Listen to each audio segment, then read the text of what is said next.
Please good afternoon, बैठिए। तो ठीक है, अपना एक संक्षिप्त परिचय दीजिए ताकि हम लोग आगे बढ़ाएं बातचीत। जी सर, मेरा नाम नारायण दत्त मिश्रा है। मैं प्रयागराज का निवासी हूँ। मैंने अपनी प्रारंभिक परीक्षा 10वीं और 12वीं अपने गांव के ही विद्यालय से प्राप्त की है। उसके तत्पश्चात मैंने अपनी graduation UP technical university Lucknow से कंप्यूटर साइंस एंड इंजीनियरिंग में 2011 में कंप्लीट की है। उसके बाद से ही मैं एमएनसीज़ में काम कर रहा हूँ। उसी के क्रम में मुझे 10+ सालों का अनुभव है और इस क्रम में मैंने कॉग्निजेंट, इन्फोसिस और अभी एक स्वीडन बेस्ड एमएनसी में काम कर रहा हूँ। मेरी hobbies listening, reading, writing, Hindi poems, shayari and contemporary ghazal है। शायरी भी करते हैं आप, गज़ल भी करते हैं और काफ़ी अनुभव भी हो रखा है। ये कंप्यूटर साइंस क्यों छोड़ के आ रहे हैं? दुनिया तो कंप्यूटर साइंस के पीछे भाग रही है और आप कंप्यूटर साइंस छोड़ के दुनिया के पीछे भाग रहे हैं, ऐसा क्यों हो रहा है? जी सर, मैं आपकी बात से सहमत हूँ और आपकी बात से ही कोट करता हूँ। जिस तरह दुनिया कंप्यूटर साइंस की तरफ भाग रही है, एडमिनिस्ट्रेशन में भी बहुत सारे ट्रांजिशन में है। हम देख रहे हैं कि जो ट्रेडिशनल सिस्टम था वो इस ई गवर्नेंस की तरफ जा रहा है। तो एक तो कारण ये है और दूसरा कारण ये है कि मेरे सिविल सर्विसेज में आने का विचार मेरे मन में पहले से ही था। कुछ परिस्थितियाँ ऐसी थी कि मैं कॉलेज में डिसाइड नहीं कर पाया, लेकिन अभी मुझे अपॉर्चुनिटी मिली है तो मैं ये ले रहा हूँ। अच्छा, मुझे एक बात बताइए, ये जो कंप्यूटर साइंस की फील्ड है आजकल बहुत ज़्यादा बातचीत चलती है कंप्यूटर विज़न, OCR की। ये कैसे काम करता है कंप्यूटर विज़न या OCR? सर बहुत अभी इस टर्म के बारे में मुझे पता नहीं है। अच्छा ठीक है, चलिए मुझे एक बात बताइए, अगर आपका नाम नारायण आपने बताया, नारायण कौन से अवतार माने जाते हैं विष्णु के? सर नारायण विष्णु भगवान का पर्यायवाची ही है। हाँ। एक अवतार नरसिंह नारायण का अवतार था विष्णु जी का। हाँ। वो कौन से नंबर का था सर ये तो मुझे पता नहीं है, लेकिन अच्छा, वो एक तो उनके बारे में कुछ जानते हैं? हम नर और नारायण 2 लोग हुआ करते थे, कुछ आप जानते हैं कहानी, कुछ प्रचलित? सर नरसिंह नारायण की जो अवधारणा है उसी में नर और नारायण दोनों का वो है। ऐसा कहा जाता है कि जो हिरण्यकश्यपु था उसको एक वरदान मिला था कि वो न तो किसी मनुष्य के द्वारा मारा जाएगा न किसी पशु के द्वारा। तो उसी को मिटाने के लिए भगवान विष्णु का यह अवतार। आप श्योर हैं कि यही है? सर नहीं, मुझे जहाँ तक याद आ रहा है नर और नरसिंह की अवधारणा यही है। अच्छा, भगवान राम कौन से अवतार माने जाते हैं विष्णु के? सर कौन से आप नंबर पूछ रहे हैं? हाँ बिल्कुल। सर नहीं, नंबर तो नहीं पता है। अच्छा ठीक है, चलिए मैं आपसे, आप कह रहे हैं कि आप शायरी भी लिखते हैं, कोई शायरी सुनाइए।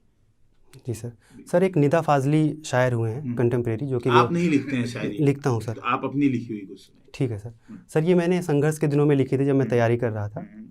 तो उसका पहला मतलब ये है कि आँख के आंसू को सैलाब करने आए हैं, राह के कांटों को गुलाब करने आए हैं, जुगनुओं ने रात का रास्ता रोक रखा है, वो अपने हिस्से का इंकलाब करने आए हैं। तो अपने हिस्से का इंकलाब कौन कर रहे हैं? जुगनू। तो ये बेसिकली आपके संघर्ष को कैसे जोड़ती है, कैसे दर्शाती है कि आपका इसमें संघर्ष दिखे? सर जो दिन और रात की अवधारणा है, रात के बाद दिन आती है, तो जो मेटाफोरिकली मैं ये देख रहा हूँ कि रात एक चैलेंज की तरह है और रात के बाद दिन आती है। तो जो जुगनू हैं वो अंधेरों को रोकने के लिए ये प्रण करके बैठे हैं कि रात नहीं होने देंगे और उजाले का वो प्रतिनिधित्व कर रहे हैं। तो उस सेंस में है सर। तो उसका रेफरेंस मेरे लाइफ में ये है कि जो चैलेंजेस हैं उनसे हेड टू हेड फाइट करना है एंड आगे प्रोग्रेस करना है। ठीक है, बहुत बढ़िया। अच्छा मुझे एक बात बताइए, आप प्रयाग से आते हैं, प्रयाग में समकालीन समय में आप सबसे बड़ी समस्या किस चीज़ को देखते हैं? एक समस्या जो सबसे बड़ी आपको लगती है ये सॉल्व हो जाए तो प्रयाग एकदम चेंज हो जाएगा। सर प्रयाग में जहाँ तक समझता हूँ, मैं पूरे ज़िले को आप मेंशन करना चाह रहे हैं। तो दो अलग समस्याएं हैं सर, 2 पहलू हैं। मुझे एक समस्या जो सबसे टॉप प्रायोरिटी आपकी लगती है सर वो मैं सिटी में ही देखूंगा। हाँ बताइए। प्रयागराज अगर ज्योग्राफिकली देखा जाए तो 4 मेन चौक पॉइंट हैं और चारों तरफ गंगा पे पुल बने हुए हैं। इधर शास्त्री ब्रिज है, फाफामऊ की तरफ करजन ब्रिज है और एक यमुना ब्रिज है। अभी जो एयरफोर्स परेड हुआ था अक्टूबर में, देखा गया कि ये तीनों चौक हो गए तो सिटी में एक क्योस मच गया था। तो मुझे लगता है ट्रैफिक मैनेजमेंट जैसा हम कुंभ में भी करते हैं, अगर हमको कंटिन्यूस एक पीपा पुल बना के रखा जाए जो कि 12 महीने चले तो कम से कम कम्यूट में प्रॉब्लम नहीं होगी। तो उस दिन सर मैं भी जाम में था, लगभग 5 घंटे का सिटी में जाम था, पूरा क्योस था। ये एक मुझे, तो जैसे आप कह रहे पीपा पुल, कोई इसका परमानेंट सोल्यूशन नहीं है? पीपा पुल तो बहुत शॉर्टकट सोल्यूशन है, कुछ दिक्कत हो गई पीपा पुल तो आपदा को भी बढ़ावा दे सकता है। सर पीपा पुल में 2 तरीके के पीपा पुल हैं। एक कच्चा बनता है, हाँ। जो कि हमारे माघ मेला में नॉर्मली जब कुंभ या अर्धकुंभ नहीं रहता तब बनता है, बिल्कुल। तो वो सिर्फ 2 महीने के लिए होता है। लेकिन उसमें एक प्रोविज़न है कि वो लोग गारा सीमेंट वाला बना के पीपा पुल परमानेंट भी बना सकते हैं। हालांकि आपकी बात सही है, उसका रिव्यू होना चाहिए हर 2 साल पे 3 साल पे।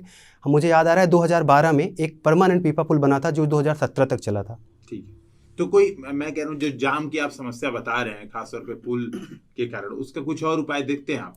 सर, आप एज एचडीएम अगर पोस्टेड होते हैं, अभी के रिसोर्सेज में क्या करेंगे कि जाम की समस्या कम हो जाए अभी के रिसोर्सेज? जी सर सर मैं जितना समझ पाता हूँ इस शहर को, इसके कुछ ट्रैफिक प्रोन एरियाज़ हैं सर। इधर सहसों से हनुमानगंज की तरफ है, उधर फाफामऊ की तरफ है। तो मैं क्या करूँगा सर, टेक्नोलॉजी का यूज़ करके एक ऐसी टीम बनाऊँगा जो प्रोन एरियाज़ पे मॉनिटर करे, और जो ऐसी संभावनाएं हैं, फॉर एग्जांपल एयरफोर्स डे ऐसे कुछ आने वाले हैं, उसके पहले ही मैं विजिलेंस बढ़ा के ट्राई करूँगा कि ये जो डेडलॉक है होने ना पाए। तो उससे जैसे मैं तो ये तो समझ रहा हूँ कि आप ट्राई करेंगे कि कैसे होगा ये काम। सर होता ऐसे है, मुझे जहाँ तक समझ में आता है, क्योंकि ट्रैफिक एक पेरिनियल प्रॉब्लम नहीं है सर। जैसे दोपहर के टाइम में नहीं होती है, या तो सुबह में होती है या तो रात में। जैसे उस दिन भी हुआ, जब लोग आ रहे थे तब प्रॉब्लम हुई, जब लोग जा रहे थे तब प्रॉब्लम हुई। तो मैं पीक आवर्स को आइडेंटिफाई करूँगा और उस समय मैं अपने रिसोर्सेज को वहाँ पे लगाऊंगा। और जैसे मैं यही जानना चाह रहा हूँ कि जैसे आपने मैं आपको एग्जांपल दे रहा हूँ, 10 बजे पीक आवर है सुबह का, जी सर, और शाम को है 5 बजे, जी। कौन सा रिसोर्स लगा के क्या करेंगे आप? मुझे एग्जैक्ट ये बताइए सर। मैं ये वाले, जैसे आपको ट्रैफिक पुलिस कर्मी चाहिए, आपको पुलिस चाहिए, आपको राजस्व विभाग के कर्मचारी चाहिए, आपको एग्जैक्टली क्या चाहिए आप वो बताइए कि सर ये रिसोर्स लगेंगे, इन लोकेशन पे ये रिसोर्स लगाऊंगा। जैसे फॉर एग्जांपल मेरे पास तो एक आइडिया है, कहिए तो मैं शेयर करता हूँ अपना आइडिया। नहीं सर, मैं बताना चाहूँगा सर, जो ट्रैफिक की समस्या है उसमें ट्रैफिक पुलिस तो लगते हैं, नॉर्मल सिविल पुलिस भी डिप्लॉय होते हैं। तो जैसे फॉर एग्जांपल आपको मैं बताना चाहूँगा, अगर शास्त्री पुल की तरफ देखें तो पीक आवर्स मुझे आइडेंटिफाई हो गया, जैसे आपके क्वेश्चन से 10 बजे का है। 10 बजे बिल्कुल। तो मैं सर क्या करूँगा, इनकमिंग और आउटगोइंग ट्रैफिक को डाइवर्ट कर दूंगा। जैसे उस दिन प्रॉब्लम क्या हुई थी, एक ही पुल को यूज़ किया जा रहा था और एक तरफ थोड़ा इशू था तो उसको ब्लॉक कर दिया गया था। तो मैं कुछ ट्रैफिक इधर से डाइवर्ट कर दूंगा, कुछ जो। अच्छा, आपको नहीं लगता कि अगर हम पीक आवर को ही डाइल्यूट कर दें, हम 10 बजे कुछ ऑफिस से मैसेज डाल दें कि भैया तुम 10 बजे बुलाओगे, कुछ को बोल दे तुम 9 बुलाओगे, किसी को बोल दे तुम 11 बुलाओगे, इससे सॉल्यूशन मिल सकता है कुछ हद तक? सर ज़रूर एक सॉल्यूशन है, लेकिन मुझे जहाँ तक लगता है अभी हमारा ये मेट्रोपॉलिटन कल्चर नहीं आया है, तो लोगों के अंदर में एक ट्रेडिशनल अवधारणा है ऑफिस की, इसमें टाइम लगेगा, ज़रूर ये हो सकता है, लेकिन लोग अभी सुबह में ही। आपने अयोध्या का न्यूज़ सुना है इस समय प्रेजेंट टाइम में? जी सर। अयोध्या में कब उद्घाटन होने वाला है सर? 22 जनवरी को इसी महीने वहाँ पे प्राण प्रतिष्ठा होने वाली है। कोई स्पेसिफिक रीजन है उस दिन का? सर रामलला जो हमारे पूज्य हैं भगवान श्री राम, उनके मंदिर का उद्घाटन हो रहा है। तो वो स्पेसिफिक डेट चुनने का कारण क्या है? हम 23 को कर सकते थे, 24 को कर सकते थे, 25 को कर सकते थे। जी सर, एक सेकंड ले सकता हूँ सर सोचने के लिए?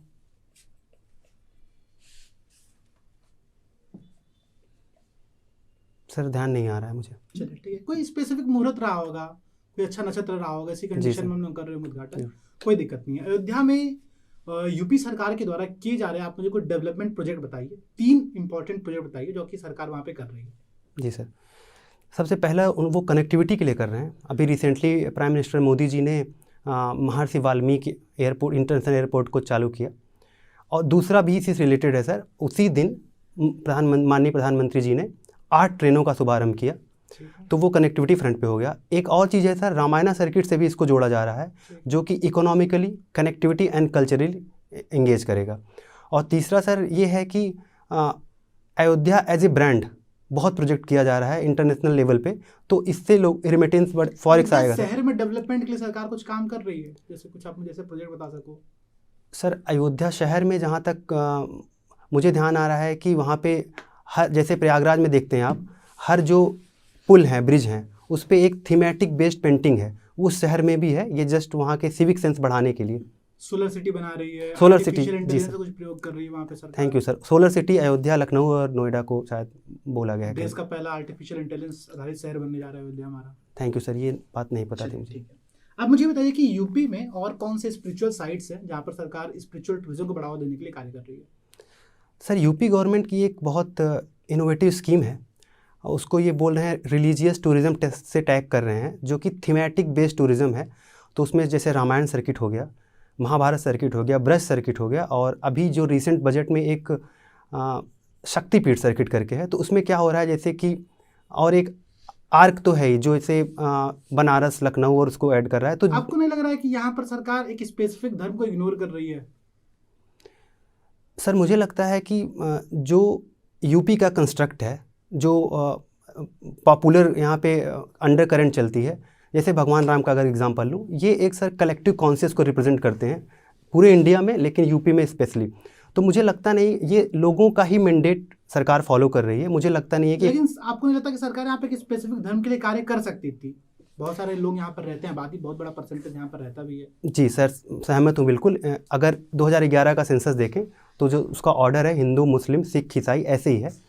तो अगर मैं देखता हूँ तो जो माइनॉरिटी मुसलमान हैं उनके लिए मदरसा रिनोवेशन स्कीम चलाई जा रही है। स्पिरिचुअल टूरिज्म कुछ सरकार कर रही है? सर स्पिरिचुअल टूरिज्म, एक सूफी टूरिज्म की भी बात हो रही है, जिसमें कि दूसरे धर्मों का भी। कहाँ पर कौन कौन जिले वहाँ पर शामिल है? सर एक बाराबंकी का दरगाह है, उसको ऐड किया जाएगा। क्या नाम है दरगाह का? सर सालार उर्स है अगर मैं, ठीक है। और एक गाज़ियाबाद में है सर, सेंटर है, वहाँ पे हज सेंटर बनाया गया है बहुत बड़ा, वहाँ पे लोगों को स्टे कराया जाएगा, वहाँ से ट्रांजिशन करके दिल्ली एयरपोर्ट ले जा रहे हैं। अभी अगर देखें तो यूपी के जो हमारे मुख्यमंत्री जी, उनका भी सपना है कि हम देश के जीडीपी में एक बहुत बड़ा हिस्सा अपना दें जी वहाँ सर, पर। तो उसमें टेम्पल इकोनॉमी की क्या भूमिका रहेगी? सर जब कोई economy for example temple based या प्रयागराज का कुंभ ले, होता क्या है सर, उससे एसोसिएटेड एंसिलरी इकोनॉमी एक्टिविटी बहुत बढ़ जाती है। तो टेम्पल इकोनॉमी में क्या होगा? कुछ फैक्ट दे सकते हैं? सर पहली बात तो आपके प्रश्न से ही स्टार्ट करता हूं, जो आपने बोला कि बहुत बड़ा योगदान करना चाह रहे हैं। तो यूपी 1 ट्रिलियन इकोनॉमी बनने का लक्ष्य है 2027 तक, और अभी 9.2% हमारा ग्रोथ है रिसेंट डेटा के हिसाब से। तो जो टेम्पल इकोनॉमी उसमें कैसे योगदान करेगी उसका फैक्ट तो नहीं पता है मुझे सर, लेकिन वो किन किन एस्पेक्ट्स को इम्पैक्ट करेगी, टच करेगी, वो सर मुझे पता है। ऑर्गेनाइज्ड सेक्टर को भी करेगी, होटल्स, रिजॉर्ट, इंडस्ट्री स्टेटस हमने दिया है, अनऑर्गेनाइज्ड को भी करेगी, जैसे कोई दुकानें खुल जाती हैं, एंसिलरी एक्टिविटीज़ हो गया उसमें सर। नारायण, मैं इसमें एक बात भी जानना चाहता हूँ। आप कह रहे टेम्पल इकोनॉमी, सर ने भी पूछा, आपने उसका आंसर भी दिया। मैं बड़ा चिंतित हूँ इस टेम्पल इकोनॉमी से। मुझे लग रहा है कि मेरी संस्कृति पे वॉर हो रहा है। मतलब मेरा प्रमुख धार्मिक क्षेत्र है और मैं वहाँ पे पूजा करने जाता हूँ। वहाँ के बहुत सारे पुराने मंदिर, उनको हटा के वहाँ पे होटल्स बना देना, वहाँ पे सराय बना देना। और सबसे ज़्यादा तो मुझे चिंता इस बात पे होती है, मुझे तो लगता है कि मेरा धर्म संकट पे है कि वहाँ पे रील्स बनाए जा रहे हैं और जो बिल्कुल मतलब गैर मर्यादित कपड़े हम बोल सकते हैं, जो कि उस क्षेत्र के लिए बिल्कुल उपयोगी नहीं है, वो पहन के वहाँ पे रील्स बनाने के लिए उसका प्रयोग करना। आपको क्या लगता है कि वाकई में ये सांस्कृतिक संकट का जो है शुरुआत तो नहीं किया जा रहा है? कॉरिडोर अलग अलग बना के, अलग अलग ढेर सारे कॉरिडोर बना के। सर आपके प्रश्न के 2 पहलू हैं। हाँ। पहले तो टेम्पल इकोनॉमी कितने हद तक सही है, उससे क्या हमारे कल्चरल एस्पेक्ट को चोट पहुंच रही है। दूसरा कि जो रील्स का कल्चर है, तो मैं इसका पहले क्वेश्चन का आंसर देता हूं। सर मुझे लगता है कि वो गलत नहीं है, वो अच्छा है। इससे इकोनॉमी भी बढ़ेगी और एक प्रोजेक्शन भी होगा, जो कि इनक्रेडिबल इंडिया 2.0 का भी पार्ट था, कि हमारे जितने हेरिटेज हैं उनको बढ़ाया जाए। अगर हम बाहर के जैसे यूके का फॉर एग्जांपल लें, वहाँ पे जो उनकी कैथोलिक चर्च होती है या उनकी जो हेरिटेज साइट होती है, वो बहुत अच्छे से प्रेजेंट करते हैं। तो इसमें तो मैं कोई कमी नहीं देखता हूँ सर, इनफैक्ट फ़ायदा ही होगा। तो पुराने मंदिर तोड़ दिए जाने, इसके लिए जो रास्ते पे जितने मंदिर है सारे तोड़ दें एक मंदिर को बचाने के लिए, तो ये सही है, इसमें गलत नहीं है? नहीं सर, पुराने मंदिर को तोड़ नहीं रहे हैं। जहाँ पे एकदम एब्सोल्यूट इंक्रोचमेंट ऐसा आ रहा है कि वो प्रोजेक्ट में ही बाधा है, उसको हटाया जा रहा है और एक रैशनल अप्रोच लेके हटाते हैं सर। अगर ट्राई करते हैं उसको बचा लें। और सर जो दूसरा प्रश्न था रील कल्चर, उस पर हाँ मैं आपकी बात से सहमत हूँ। अभी देखा जाए तो केदारनाथ जो मंदिर है भगवान शिव का, वहाँ पे भी इसको रेगुलराइज किया गया है कि कोई भी इनडिसेंट बिहेवियर या ऐसे कोई कपड़े ना पहने जाएं जो कलेक्टिव कॉन्शियस को चोट पहुँचाते हो, तो वो जरूर। और आपको क्या लगता है, जैसे खास तौर पर जो धार्मिक क्षेत्र है वहाँ पे जो हनीमून टूरिज्म को बढ़ावा दिया जा रहा है, ये तो आपको क्या लगता है ये भी मतलब बहुत सारे जो वृद्ध जन हैं, जो धार्मिक खास तौर पे जो पूज्य शंकराचार्य जी थे, उनका इस पर बयान आया कि ये तो मतलब पूरी तरह से संस्कृति के प्रति खतरा ही उत्पन्न हो रहा है। तो क्या करता है आपको ये जो साइट्स बढ़ावा दे रही हैं केदारनाथ पे, बद्री धाम पे, यहाँ पे हनीमून ट्रैवल, तो आपको क्या लगता है इस पर रोक लगाई जानी चाहिए गवर्नमेंट को? सर मैं इसके आंसर 2 तरीके से दूंगा। मुझे शंकराचार्य जी के टिप्पणी के बारे में नहीं पता था, लेकिन अगर उन्होंने कहा है तो मैं उनसे सहमत हूँ। लेकिन जहाँ तक मैं देख रहा हूँ सर, भारत की जो विवाह में कम से कम हिंदू मान्यता में जो विवाह है, विवाह के बाद वैसे भी हम लोग किसी न किसी रिलीजियस जगह जाना है पसंद ही करते हैं। तो मुझे लगता है अगर इसको हनीमून टूरिज्म जो टर्म दिया गया है, इसको बदल सकते हैं विवाह कुछ ऐसा कर दें जिससे कि लोग अपने कॉन्शियस में उसको अच्छे से फीड कराएं, लेकिन ये सर फायदा ही करेगा मुझे लगता है। अभी जैसे बात हो रही थी अयोध्या या मंदिर के आर्थिक पक्ष के बारे में, जी सर। तो जैसे आपने सुना होगा सऊदी अरब में हज एवं उम्रा का जो पैसा होता है, सऊदी अरब की जीडीपी में 7% का योगदान करता है। जी सर। और अयोध्या में भी जब अभी राम मंदिर का उद्घाटन हो रहा था तो लगभग 75 देशों के राजदूतों ने या जो भी उनके प्रतिनिधि थे उन्होंने अयोध्या में इन्वेस्टमेंट की मंशा दिखाई थी। तो क्या आपको लगता है कि वैश्विक हब के तौर पे, खास करके अगर हिंदुओं की पॉपुलेशन विश्व में देखी जाए तो लगभग 150 करोड़ की लगभग जनसंख्या होगी हिंदुओं की, 100 करोड़ तो प्लस होगी जी सर। तो क्या आपको लगता है कि वो एक वैश्विक हब के केंद्र में भी अयोध्या विकसित हो सकता है? बिल्कुल हो सकता है सर। मुझे लगता है कि नंबर तो ठीक है, आप मुझे पता नहीं था, thank you for the data, लेकिन मुझे लगता है सर ये सारे आइडियोलॉजी और आइडिया का ज़्यादा मैटर है रादर देन नंबर। अगर हम इसको ब्रांड की तरह प्रोजेक्ट करेंगे और ये ग्लोबल फ्रंट पे बहुत ज़्यादा एडवर्टीज होगा तो हमारी जो आस्था है, जो हमारा मैसेज है वो जाएगा रादर देन नंबर। नंबर कम ज़्यादा कुछ भी हो सकता है। अभी जो आपने शुरू में सुनाया था वो गजल थी या शायरी? सर वो गज़ल के 2 शायरी थे, वो पूरी गज़ल की फॉर्म में है। गज़ल सर शायरी के कॉम्बिनेशन को ही कहते हैं, 4-5 शायरी अच्छा, मिलकर। गजल और शायरी में कुछ अंतर होता है? सर गज़ल शायरी के कॉम्बिनेशन को कहते हैं, लेकिन शायरी एक स्टैंड अलोन अलग से भी हो सकती है। अगर आप इजाज़त दें तो एक एग्जांपल के तौर पे बताऊंगा। जैसे सर एक वसीम बरेलवी शायर हैं बरेली के, उन्होंने एक गज़ल लिखी, वो शायरी भी लिखते हैं। तो उनकी शायरी है एक, जहाँ भी जाएगा रोशनी लुटाएगा, किसी चिराग का अपना कोई मकान नहीं होता। तो ये अपने आप में मुकम्मल शायरी शेर है सर। जब वो गज़ल लिखते हैं तो एक गज़ल में उस काफिया, रदीफ़ और उसका मतला और मक्ता वो मिलके वो शेर ही रहता है, लेकिन वो पूरी गज़ल की फॉर्म में होती है। तो शायरी सर स्टैंड अलोन एक भी हो सकती है। जैसे मुनव्वर राना लिखते हैं कि ये ऐसा कर्ज है मैं अदा कर नहीं सकता, जब तक मैं घर नहीं लौटूं मेरी माँ सजदे में रहती है। तो ये एक पूरा थीमेटिक विजुअल शायरी अपने आप में पूरी है। ठीक है, आपने जो गजल सुनाया था इसमें जुगनू किसका प्रतीक था? सर जुगनू प्रतीक था, जुगनू is a personification of courage. Sir की रात से लड़ना है, सुबह को बचा के रखना है, जो उजाला है। तो जुगनू is a symbol of courage. ठीक है, आपकी अगर शिक्षा, आपका रहन सहन, आपका मतलब स्कूलिंग, इन सबको अगर ध्यान में रखा जाए तो शहर या गांव, आप किसके मतलब कहाँ के कहलाएंगे, शहरी व्यक्तित्व या गांव का व्यक्तित्व? सर मैं गांव का व्यक्तित्व ज़्यादा मुझे लगता है मेरे। लेकिन आपने बताया 11 साल से आप मल्टीनेशनल कंपनी में काम कर रहे हैं। जी सर। तो 11 साल से व्यक्ति तो शहरी हो जाता है 11 साल में, ग्रामीण का कहाँ रह जाता है? खास करके जब आप मल्टीनेशनल, बिल्कुल, इंजीनियरिंग भी 4 साल आपने लखनऊ से की है। सर बिल्कुल मैं सहमत हूँ। 50% तो ऐसे ही दिख रहा है कि आप घर से बाहर हैं ग्रामीण से। जी सर, ये बात सही है, मैं बहुत दिन से बाहर रह रहा हूँ। लेकिन मेरा मानना ये है कि जो कोर लोगों की जो सर नेचर होता है उसको चेंज होने में काफ़ी टाइम लगता है। और मुझे लगता है मैं रिलेट करता हूँ गांव से ज़्यादा, इसीलिए मैं हर साल कोशिश करता हूँ कि गांव पहुँचूँ और वहाँ पार्टिसिपेट करूँ कुछ ना कुछ। तो जैसा कि मैंने अभी आपने बताया था कि आप कंप्यूटर साइंस और टेक्नोलॉजी से ही आपने बीटेक किया हुआ है। किस साल आपने बीटेक किया था? सर 2011 में। 2011 के बाद जब से जियो रिवोल्यूशन आया 2017, 18, 16, 17 के आसपास, गाँव में बहुत ज़्यादा अचानक से परिवर्तन आया। जी सर। गाँव के संदर्भ में कहा जा सकता है कि गाँव अब गाँव नहीं रह गए। आपको क्या लगता है, गांव के मूलभूत ढांचा कोई जियो रिवोल्यूशन ने तबाह कर दिया या कुछ सकारात्मक भी बदलाव हुए? सर इसके कई मायने हैं। जो मूलभूत ढांचा है गांव का वो तो बदला नहीं है, लेकिन ट्रांजिशन में ज़रूर है। जो छोटे गांव हैं वो कस्बों का रूप लेंगे आने वाले समय में। अब रही बात कि जियो ने इसको कैसे इम्पैक्ट किया, तो सर ये डिजिटल पेनिट्रेशन जितना हुआ है उसकी वजह से सेवाओं की पहुंच, जैसे मेरे पिताजी को पीएम किसान के थ्रू सब्सिडी डायरेक्ट अकाउंट में आती है क्योंकि उन्होंने फ़ोन का यूज़ करके रजिस्टर किया। अभी पिछले ही दिनों में मेरे पिताजी क्लाउड के बारे में पूछ रहे थे कि ये चीज़ पासवर्ड क्यों बार बार मांग रही है, तो मैंने उनको क्लाउड के बारे में समझाया उनकी लेमन टर्म में। तो सर इससे मुझे लगता है कि अवेयरनेस तो डिजिटल की तरफ बढ़ रही है, लेकिन उसके साथ ही जैसे कुछ सर सिक्योरिटी के इशू हैं, जो कॉल पे हैक कर लेना, जीपे से पैसे ले लेना, या जामतारा मॉडल से जो लोगों को ससेप्टेबल बनाया गया, वो प्रॉब्लम भी आ रही है।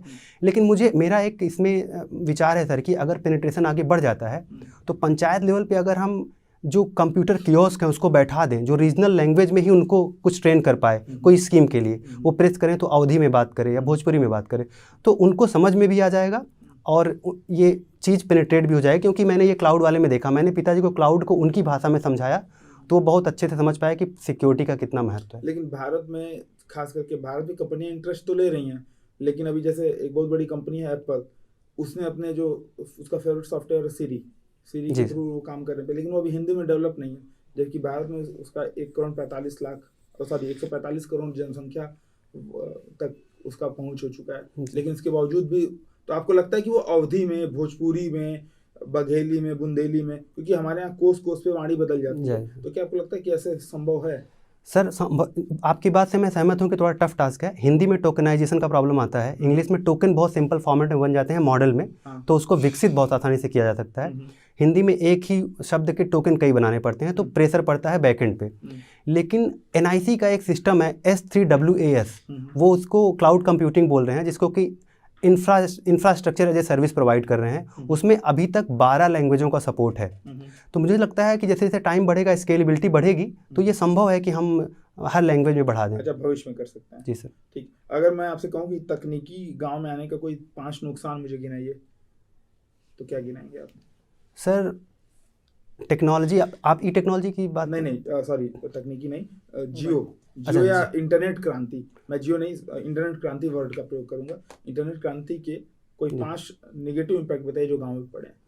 सर नेगेटिव इम्पैक्ट या एस्पेक्ट जो मैं देख पाता हूँ, पहला तो जो मैंने प्राइवेसी बताया है, वो तो बहुत बड़ा संकट है, तो हमको डिजिटली अवेयर करना पड़ेगा। दूसरा एक चीज़ मैं देख रहा हूँ सर कि सोशल इम्पैक्ट है, क्योंकि मेरे घर में भी छोटे बच्चे हैं, तो मैं देखता हूँ कि अभी उनका ध्यान भटकाने के लिए लोग यूट्यूब का यूज करके कुछ भी राइम्स ऐसे लगा देते हैं। और तीसरा ये है सर कि जो बच्चे अभी कंस्ट्रक्टिव एज में हैं, 15 से 20 के बीच में है, उनको डिजिटल डिवाइस मिल जाती है, तो वो उनको पता नहीं है कि इसका सही से उपयोग क्या करना है। वो बहुत वल्नरेबल और ससेप्टेबल हैं, जो कि आज पोर्नोग्राफी या ऐसी वेबसाइट्स हैं उस पर एक्सेस। और एक और कल्चर गांव में चल रहा है सर, जो कि गांव के थोड़ा स्ट्रेंज है, लेकिन उनको पता चल गया है, जो कि वर्चुअल सर नेटवर्क का यूज़ करके अनऑथराइज साइट को एक्सेस कर रहे हैं। तो ये उनमें एथिक्स का जो पॉइंट है वो बहुत डिग्रेड कर रहा है। जी सर। ठीक है, चौथा सर, चौथा और एक चीज़ जो मैं देख पा रहा हूँ कि जो ट्रेडिशनल वैल्यू सिस्टम है, मोबाइल की वजह से लोगों के साथ बैठना, बात करना, ये बहुत डिग्रेड हो रहा है। लोग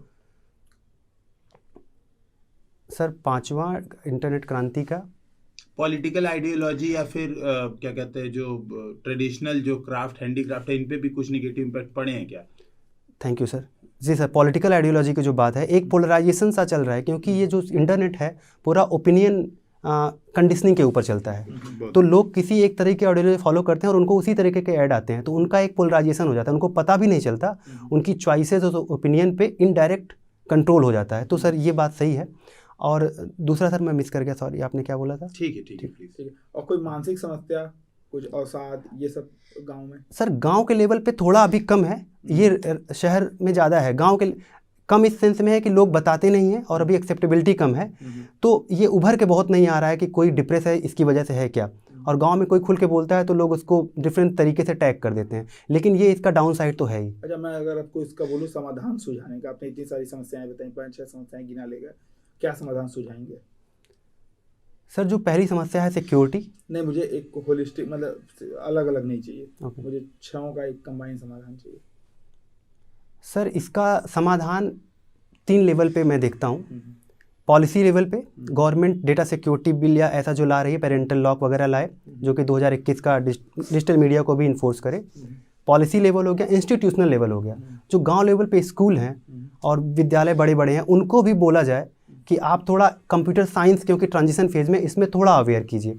और एक मैं पर्सनल लेवल पे भी देख रहा हूँ सर, मुझे अगर मौका मिले तो मैं गांव के जो PRI लेवल पे एग्जीक्यूटिव्स हैं, आशा वर्कर या ग्राम पंचायत विकास अधिकारी, इनको लेके एक कोर टीम बनाऊंगा। और मैं ऐसा कोई अगर जगह है जो बहुत इस चीज़ में प्रोन है कि वहाँ पे बहुत डिप्रेशन हो रहा है, सुसाइड हो रहा है या कुछ भी ऐसा, तो मैं उसको वॉच पे रखूँगा। और वहाँ पे मैं आपकी बात समझ गया, मैं आपको बीच में रोकूंगा।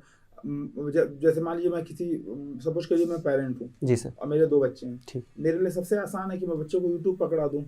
मेरा तो काम, और खास करके गांव में मुझे कहीं निकलना है या कुछ भी करना है, मेरे लिए सबसे आसान है कि यूट्यूब आराम से वो देखें, मेरा कम से कम समय बचेगा। आप मुझे कैसे समझाएंगे? मान लीजिए आपको समझा, आप आशा वर्कर हैं या आप PRI मतलब प्रतिनिधि हैं, आप पंचायत सचिव हैं, आप कैसे, मुझे क्या समझाएंगे आप? सबसे पहले मैं आपसे ही बात करूंगा कि ये कौन कंज्यूम करेगा। तो आप मुझे बोलेंगे मेरे बच्चे, तो मेरा क्वेश्चन होगा क्या वो 18 साल से कम है? तो अगर आप यस नो देंगे, उस हिसाब से मैं वही एज डाल के लॉगिन करवाऊंगा, तो वो एक इम्प्लिसिट पेरेंटल लॉग है सर। तो वो बच्चा अगर चाहेगा भी कुछ तो वो नहीं देख पाएगा। तो ये एक इनहेरेंट कंट्रोल है जो कि अगर कोई माइनर है तो उसके लिए कंटेंट पे कंट्रोल रखेगा। आप मुझे कैसे समझाएंगे? मेरे तो आसान है कि बच्चे को मोबाइल दे देना, भाई मेरा झंझट छूट रहा है, ठीक है सर। मैं यही बताऊंगा आपको कि ये समस्याएं हो सकती हैं, बच्चा और बहुत चीज़ें हैं जो एक्सेस कर सकता है, शायद आपको जो नहीं मालूम हो, मैं उसके डाउन साइड बताऊंगा। जो मुझे लगता है कि ज़रूर एक गार्जियन ज़रूर समझेगा अपने बच्चे के लिए और उस तरीके से आगे बढ़ेगा। निशान sir. Thank you sir. Prayagraj का मुझे कुछ राजधानी वाला इतिहास बताएंगे क्या? जैसे फॉर एग्जांपल मैं बता दूं, भारत की भी ये राजधानी रही है। हाँ सर। उत्तरी पश्चिमी प्रांत की भी राजधानी रही है। सर जहाँ तक मुझे याद आ रहा है 1857 का जो रेवोल्यूशन जब ख़त्म हुआ तो क्वीन विक्टोरिया का जो प्रोक्लेमेशन था वो कैनिंग ने यहीं पढ़ा था, उस दिन ये राजधानी बनाई गई थी, एक दिन के लिए। एक दिन के लिए रही है, ठीक है। और संयुक्त प्रांत की राजधानी कभी रही है? सर मुझे एग्जैक्ट टाइम नहीं पता है, लेकिन 1937 से पहले जब लखनऊ का ट्रांजिशन हुआ उसके पहले शायद प्रयागराज। 1902 से 1920 के बीच में। Thank you sir. प्रयागराज शहर की नींव किसने रखी? सर प्रयागराज शहर जो पहले इलाहाबाद माना जाता था, इसके लिए कई मत हैं।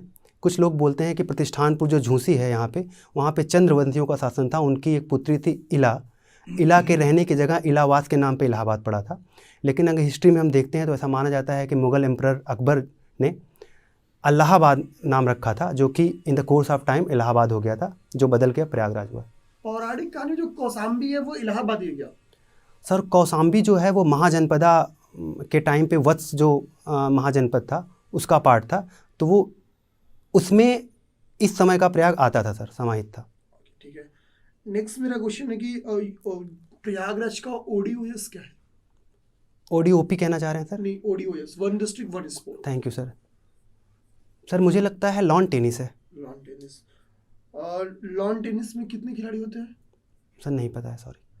ठीक है। एक लॉन बार में टेनिस 2 में लोग कोई- खेलते हैं सर शायद। एकल भी होता है, डुअल भी होता है। जैसे क्रिकेट में एशिया कप होता है, तो लॉन टेनिस के कोई ऐसे कप बताएंगे क्या अंतर्राष्ट्रीय लेवल पे? लॉन टेनिस के सर तो जो ग्रैंड स्लैम्स होते हैं वो 4 ग्रैंड स्लैम्स हैं। ओडीओपी क्या है प्रयागराज का? सर मूंज प्रोडक्ट है। मेरा लास्ट क्वेश्चन है, बीओडी यूपी में कहाँ से कहाँ तक का सर्वाधिक है? Biological oxygen demand. Okay sir. Sir 1 second ले सकता हूँ सोचने के लिए। सर मैं श्योर नहीं हूँ, लेकिन मैं एक गेस करना चाहूँगा अगर आप बोलें तो। सर मुझे लगता है कि कानपुर से जब इधर आते हैं, कानपुर से प्रयाग की तरफ आते हैं, वो जो स्ट्रेच है वहाँ पे होगा। ठीक है। बीओडी है क्या, और इलाहाबाद के रीजन में इसके ज़्यादा होने का रीज़न क्या है? Sir BOD stands for biological oxygen demand. ये मरीन सर ये एक्वा के सिस्टम के संदर्भ में लिया जाता है। होता क्या है, अगर ये बढ़ा हुआ है इसका मतलब ये है कि वो पानी पॉल्यूटेड हो रहा है इंडस्ट्रियल से या सीवेज से, तो इसका ये रीज़न है सर। इसका बढ़ने का कारण ये है कि कानपुर जो सिटी है वो बहुत इंडस्ट्रियल अभी भी है, तो सारा कचरा उसमें फेंका जाता है। इलाहाबाद के भी मैक्सिमम कचरा लगभग ऑलमोस्ट गंगा में ही उसका आउटलेट है। लेकिन अभी गवर्नमेंट नमामि गंगे प्रोजेक्ट के तहत एसटीपी प्लांट्स बना रही है, जो कि अदानी ग्रुप ऑफ प्रोजेक्ट्स द्वारा किया जा रहा है, जैसे कि फाफामऊ में है, झूंसी पे है, अरैल पे है, तो उसके थ्रू हम ट्रीट कर रहे हैं। और एक चीज़ और सर, जो ये वेस्ट कलेक्शन है इलाहाबाद में, वो बहुत सर प्रयागराज में वो बहुत चेंज हुआ है, लोगों के अंदर सिविक सेंस आया है। तो मैं ये देख पा रहा हूँ पिछले 4 साल में segregation based waste collection and disposal होता है। तो मुझे लगता है सर लॉन्ग रन में ये ठीक हो जाएगा, टाइम लगेगा लेकिन। ठीक है, मुझे 1-2 बातें आपसे और जाननी है। न्यूरोलिंक के बारे में आपने सुना है कभी? न्यूरोलिंक, एलन मस्क ने कुछ स्टार्ट किया है स्टार्टअप। सर सुना हुआ ज़रूर है, ये मैं गेस ही कर रहा हूँ सर। सुना हुआ है। मुझे लगता है जो मॉडल्स होते हैं उसमें एक जनरल मॉडल होता है और एक न्यूरो मॉडल्स होता है एआई में सर। होता क्या है कि जनरल मॉडलिंग जब करते हैं तो आपने कुछ इनपुट एआई को दिया, वो समझ के आपको रिप्लाई कर देगा। लेकिन जो न्यूरो ड्रिवन मॉडल होता है वो एजीआई है, आर्टिफिशियल जनरल इंटेलिजेंस, वो ऐसे बिहेव करेगा जैसे कोई आदमी कर रहा है। तो ये बहुत खतरनाक भी माना जा रहा है। न्यूरोलिंक क्यों स्टार्टअप बनाया, किस चीज़ के लिए बनाया? सर मुझे बहुत सही से नहीं पता है। ठीक है, चलिए मुझे एक बात बताइए, डीएनए कंप्यूटिंग और क्वांटम कंप्यूटिंग, इसके बारे में आपने सुना है? जी सर सुना हुआ। डीएनए से कैसे कंप्यूटिंग करते हैं, डेटा कैसे स्टोरेज हो जाता है डीएनए में? सर बहुत क्लियर नहीं है मैं, लेकिन बताना चाहूँगा अगर आप बताइए बताइए। जैसे क्वांटम कंप्यूटिंग में क्यूबिट्स का इस्तेमाल होता है सर। डीएनए में कैसे होता डीएनए में मुझे लगता है सर जो डीएनए की इम्प्लिसिट इन्फॉर्मेशन होती है उसको इम्बेड करते है? होंगे। कैसे होती है इम्प्लिसिट इन्फॉर्मेशन डीएनए में? सर जो डीएनए की कौन कौन से प्रोटीन्स होते हैं डीएनए में? ATGC होता है सर शायद। हाँ, कौन कौन से? एडेनिन, थाइमिन, कौन? Guanine and cytosine. ठीक है, चलिए मुझे एक चीज जो लास्ट आपसे पूछना है, क्लाउड और एज कंप्यूटिंग में क्या डिफरेंस है? क्लाउड और edge computing. Sir cloud compute में आपने डिफरेंस बताया क्या कि है? आपने जी सर, पिताजी को जी सर, क्लाउड, हाँ। बिल्कुल सर। क्लाउड कंप्यूटिंग के बारे में मुझे बहुत अच्छे से पता है, लेकिन एज के बारे में मैं बहुत श्योर नहीं हूँ, तो क्लाउड के बारे में ही बता सकता आप ऐसा लग रहा है कंप्यूटर साइंस के एक विशिष्ट दायरे में ही आपने काम किया, जो नवाचार आए उस नवाचार से आप भागे हैं काफी। नहीं सर, सिविल सर्विसेज में आने के लिए। सर मैं ऐसा, मेरा मानना है कि कंप्यूटर साइंस एक ऐसी फील्ड है आपको रोज़ ही ट्रांजिशन में रहना पड़ता है, अडेप्टेबिलिटी बहुत बड़ा फैक्टर है। तो मेरा काम ऐसा है कि AI ML क्लाउड सब में है। ये निश्चित है कि मुझे एज अभी नहीं पता है, उसको मैं ज़रूर देखना चाहूँगा सर। क्लाउड कंप्यूटिंग के बारे में मुझे पता है अच्छे। जो भी पता है क्लाउड और एज में डिफरेंस वही बताइए सर। डिफरेंस नहीं पता होगा। अच्छा ठीक, कोई बात नहीं। तो अभी हम लोग आपका इंटरव्यू यहाँ पे समाप्त करते हैं नारायण, ठीक है? और मजा आया आपसे बातचीत करके। आपको कैसा लगा? आप पहले ये बताइए। कंफर्टेबल हो जाए। सर मुझे लगता है थोड़ा ये मतलब जो रिसेंट कंप्यूटर के टर्म्स हैं उसको देखना चाहिए। अब मुझे श्योर नहीं है सर कि मैं कितना जस्टिफाई किया अयोध्या वाला, लेकिन मेरे माइंड में जो ऑन द फ्लाइट मेरे हिसाब से ना, देखिए अब मैं भी अपना व्यू बताता हूँ। मुझे ऐसा फील आ रहा है क्वेश्चन आंसर में आप बहुत बढ़िया है, खासतौर पे 1-2 क्वेश्चन में जो आपने आंसर दिया वो मतलब वाकई काफी अच्छा था। खासतौर पे हनीमून ट्रैवल वाला बहुत शानदार संभाल ले गए। तो वो जो है, जो आपने बताया कि शादी के बाद अपनी ये संस्कृति से आपने जोड़ दिया, तो आपने बिल्कुल बढ़िया से काउंटर किया।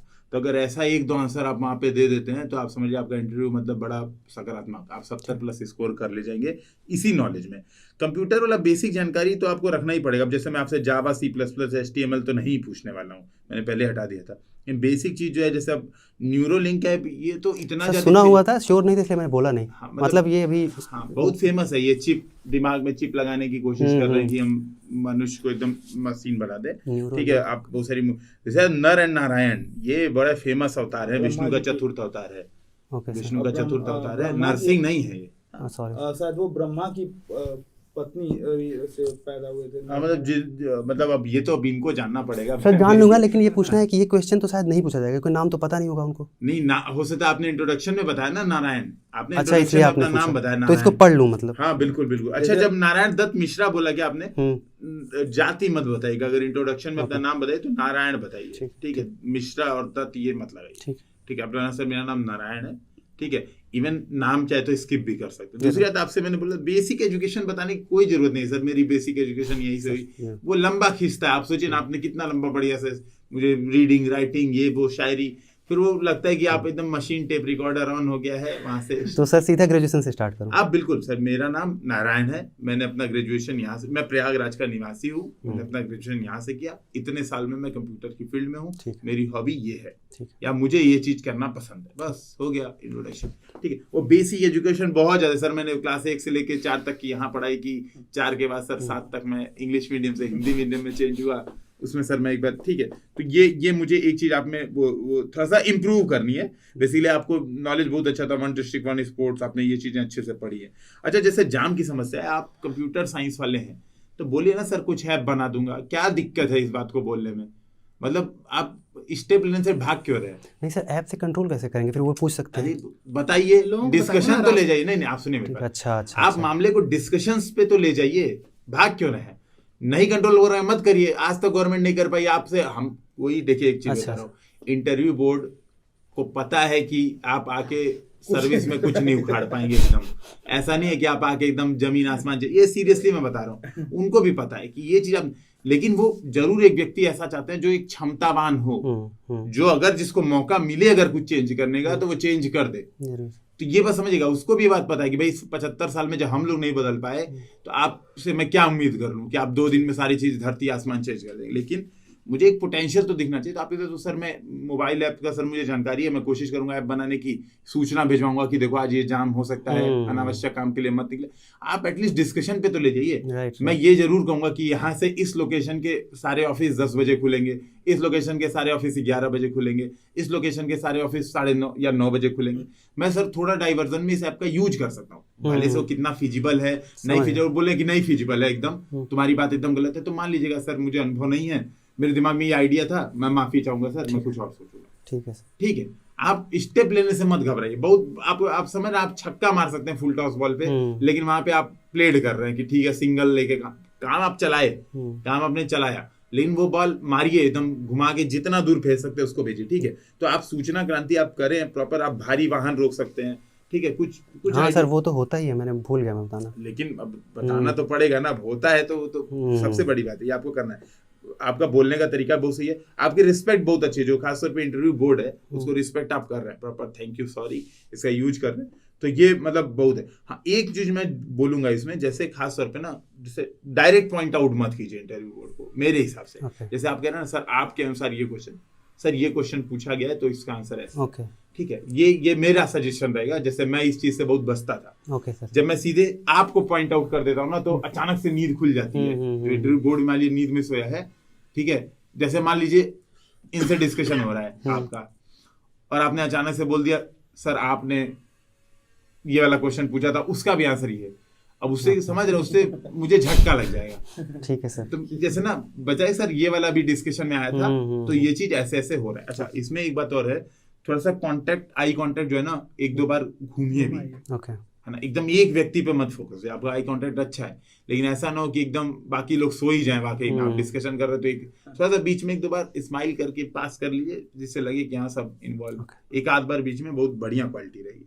ठीक है, तो काफी बढ़िया लगा आपका यहाँ पे। ठीक है, मुझे तो बहुत सही लगा, नॉलेज वॉलेज लेवल बहुत सी थी। बस यही है कि शुरुआत में जो खासतौर पर आपने शायरी वो बताया, उस पर गजल वजल पे आपकी समझ भी बहुत अच्छी थी। आपने हर वो चीज बताई जो काम की है, लेकिन 10 अवतार नारायण वाला मिस नहीं होना है। ये बहुत महत्वपूर्ण, आपका नाम है नारायण। हाँ, लेकिन एक चीज ये अच्छा है, तो 10 अवतार में नहीं है, चतुर्थ अवतार माने जाते हैं। वो 24 अवतारों में, जिस अब वो आपकी जिम्मेदारी, देख लूंगा sir, as a interview board मेरी जिम्मेदारी नहीं है। एक बार उसको देख लीजिएगा। मेरे दिमाग में क्वेश्चन जो आप आए, मुझे पता चला नारायण है, मैंने पूछे भाई नारायण का मतलब बताओ, नर नारायण क्या है। मेरे दिमाग में नर नारायण कभी मैंने हो सकता है एज ए इंटरव्यू हो सकता है मैंने बचपन में सुना हो कभी नर नारायण। नर और नारायण का अगला अवतार होता है कृष्ण और अर्जुन के रूप में, जहाँ तक मुझे कहानी याद आ रही है। लोग बैठ के बद्रीनाथ में तपस्या करते हैं। हाँ, यही है बद्रीनाथ में। उनको बोला जाता है जो वो क्षीर सागर में लेटे रहते हैं ना लक्ष्मी के साथ, उनको असली नारायण बोलते हैं। नारायण, लेकिन मैंने इसे नर नारायण, देखिए सुनिए, मेरे कहने का ये मतलब है, हो सकता है बचपन में माता जी ने मेरी मुझे कहानी सुनाई और नर नारायण की, और आज आप ही मिल गए मुझे मुर्गा, और मैं चाहता हूँ अब आज आप मुझे आज कहानी सुनाइए। मेरा मन, मैं परेशान हो गया हूँ, इंटरव्यू ले लेके मैं फ्रस्ट्रेट हो गया हूँ। मैं चाहता हूँ कि आप मुझे सुनाइए नर नारायण की कहानी। तो आपको मजबूरी आपकी है कि आप उससे भाग नहीं सकते, ये मजबूरी है आपकी। ठीक है, तो बढ़िया है कि देख लीजिए। मेरे हिसाब से 10 आप बोल दीजिएगा सर, मुझे ऐसा फील आ रहा है सर कि मैंने 24 अवतारों में सर इसका नाम सुना है। या तो इवन करेक्ट भी मत कीजिएगा, मतलब जबरदस्ती मत करेक्ट कीजिएगा जब तक कि आप एकदम मतलब फुल कॉन्फिडेंट ना हो, नहीं तो पता चला वो डिस्कशन ही चला गया भक्ति और देवत्व पे।